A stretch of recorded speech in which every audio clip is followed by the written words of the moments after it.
이 시간 우리 함께 은혜 받으실 말씀은 에베소서 5장 22절부터 33절입니다. 에베소서 5장 22절부터 33절입니다. 우리 한 목소리로 말씀을 합독하도록 하겠습니다.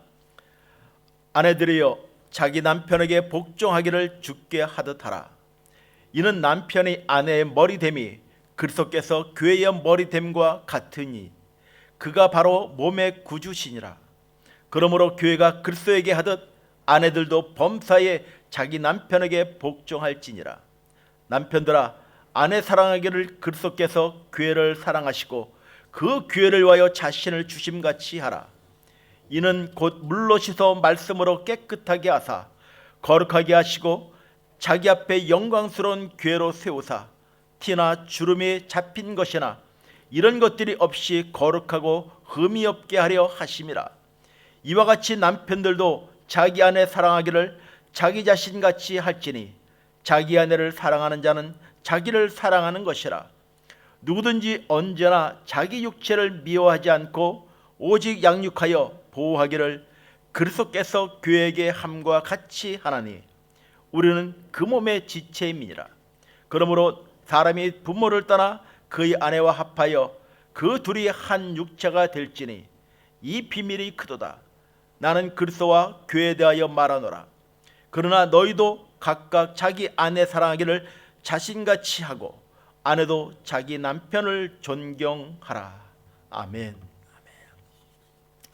저는 오늘 하나님이 기뻐하시는 교회라는 제목으로 함께 말씀을 좀 나누길 원합니다.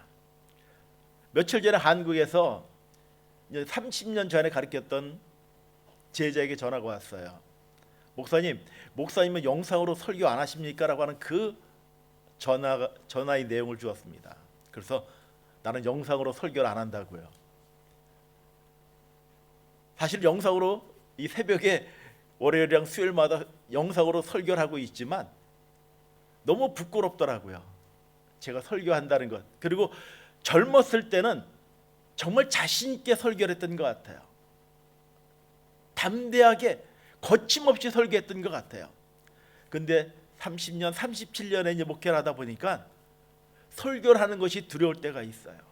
왜 그러냐면 내가 말씀 가운데 온전히 살지 못하면서 입으로만 설교하고 입으로만 말하는, 말씀만 전하는 그런 종이 아닌가라는 그런 두려움 때문에 그런 것 같습니다.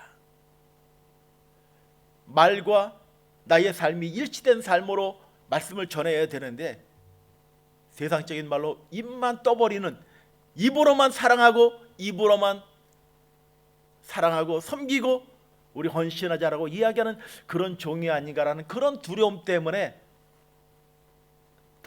더욱더 조심스러운 것 같습니다. 하나님이 우리를 교회로 세우셨습니다. 우리는 하나님의 성전인 것들을 믿으시길 주의 이름으로 간절히 축원을 드립니다. 본래 바울 그는 기독교를 박해하는 사람이었습니다. 그는 기독교는 유대교를 위협하는 세력으로 생각하고 기독교를 박해하는 데 앞장섰던 사람이었습니다. 사도행전 9장에 박해를 피해 흩어진 기독교인들을 체포하기 위해 그는 길을 나섰습니다. 그런데 갑자기 강한 빛이 그를 비추며 하늘에서 사울아 사울아 그를 부르는 음성을 그는 듣게 됩니다. 그는 놀라 땅에 엎드린 채 주여 누구십니까? 누구십니까? 라고 그렇게 물었고 들려오는 대답은 나는 내가 핍박하는 예수라는 그런 음성을 듣게 됩니다. 사도행전 8장 3절에 사울이 교회를 잔멸할 때 각 집에 들어가 남녀를 끌어다가 옥에 넘기었다라고 말씀하여 주고 있습니다. 그런데 9장 4절에는 내가 어찌하여 나를 박해하느냐라고 하셨고 5절에서는 내가 박해하는 예수라고 말씀하고 있습니다. 이 사건이 바울의 교회 신학의 뿌리가 된 것입니다. 예수님과 교회는 한 지체라는 것, 교회를 핍박하는 것은 그리스도를 핍박하는 것이며 그리스도와 교회를 뗄 수 없는 관계라고 사도행전에서 이 사건을 통하여 우리에게 말씀하여 주고 있는 것입니다. 예수님과 교회는 하나입니다. 우리도 역시 하나님과 하나인 지체인 것입니다. 바로 여기에 중요한 교회의 중요성이 있는 것입니다. 교회를 사랑하는 것은 그리스도를 사랑하는 것이며, 교회를 비난하고 소홀히 하는 것은 예수님을 비난하고 또한 소홀히 하는 것입니다. 교회를 열심히 나오고 섬기고 사랑하는 것은 그리스도 예수를 섬기고 교제하는 것입니다. 바로 바울은 에베소에서 교회를 정의하기를 첫 번째 교회는 그의 몸이라고 그는 정의하고 있습니다. 에베소 1장 22절 23절에 그를 만물 위의 교회의 머리로 삼으셨느니라. 교회는 그의 몸이니 만물 안에서 만물을 충만케 하는 이의 충만이라고 말씀합니다. 예수 그리스도는 교회의 머리요, 교회는 그의 몸이라고 하는 것입니다. 에베소 5장 30절에서는 우리는 그의 그 몸의 지체라고 말씀하여 주고 있습니다. 머리, 몸, 지체 이 세 가지는 독립된 지체가 아니라 심줄이 통하고 혈관이 통하고 뼈가 연결되고 가죽이 덮이는 한 몸, 예수와 교회와 나는 한 몸이라고 말씀하여 주고 있는 것입니다. 내가 욕을 먹으면 예수님이 욕을 먹는 것이고 교회가 욕을 먹는 것입니다. 내가 칭찬을 받으면 교회는 칭찬을 받고 올라가게 되고 예수님의 영광이 드러나게 되는 것입니다.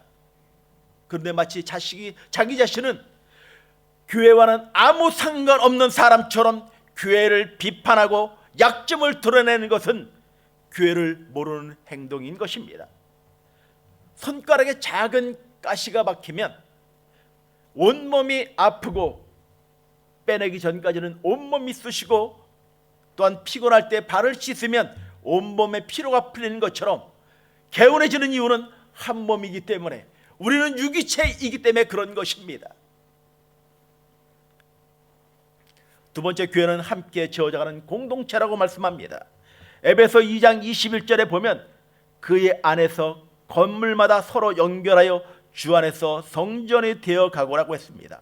또한 22절에 너희도 성령 안에서 하나님이 거하실 처소가 되기 위하여 그리스도 예수 안에서 함께 지어져 간다라고 말씀하여 주고 있습니다. 여기서 서로 연결하여라는 그 말씀을 우리가 주목해야 합니다. 그 뜻은 말씀을 드린 대로 한 몸이며 유기체이며 서로 연결되어 있다라고 말씀하여 주고 있는 것입니다.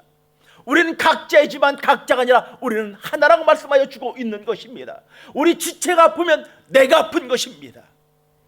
지체의 아픔을 나의 가슴으로 품고 함께 아파하며 함께 눈물을 흘리며 함께 기도하는 것입니다. 이것이 바로 지체며 공동체인 것입니다. 그리고 성전이 되어가고 지어져 가느니라고 하는 말씀을 우리가 주목해야 합니다. 교회란 완성품이 아닌 것입니다. 완성된 단체가 아닌 것입니다. 계속해서 교회다운 교회가 되기 위해 노력하는 것입니다. 그리고 완전한 교회는 천국에서 이루어지는 것입니다. 교회 건물은 새로 지을 수도 있고 또한 지은 것을 헐어 버릴 수도 있습니다. 그러나 눈에 보이지 않는 교회는 계속 지어져 가야 하고 결코 무너져서는 안 되는 것입니다. 오늘 말씀 가운데 성전이 되어 가고라고 말씀합니다. 그리고 지어져 가느니라. 우리는 완성된 사람들이 아닌 것입니다. 완성된 교회가 아닌 것입니다. 우리는 계속 성장하고 성장하여 성숙되어져 가는 그 단계를 말씀하여 주고 있는 것입니다. 지어져 간다는 것은 미래 완성을 향해 가는 것을 말하여 주고 있는 것입니다. 다른 사람에게, 다른 분에게 우리가 잘못된 부분이 있으면 죄송합니다. 제가 아직 완성품이 아닙니다. 아직 불완전하기 때문에 불편을 드려서 죄송하다는 그 고백이 우리 가운데 있어져야 하는 것입니다. 불편을 드려서 죄송합니다. 용서해 주십시오. 이해해 주십시오라는 그 고백이 있어야 하는 것입니다. 그러므로 지상에서 완성된 교회, 완전한 교회는 찾는 것은, 완성된 교회를 찾는 것은 무리일 것입니다. 비교적 좋은 교회, 비교적 마음에 드는 교회는 있을지 모르지만 완전한 교회는 없다는 것입니다. 좋은 교회가 되기 위해 완전한 교회가 되기 위해 힘쓰고 노력하는 것이 바로 지상교회의 과제일 것입니다.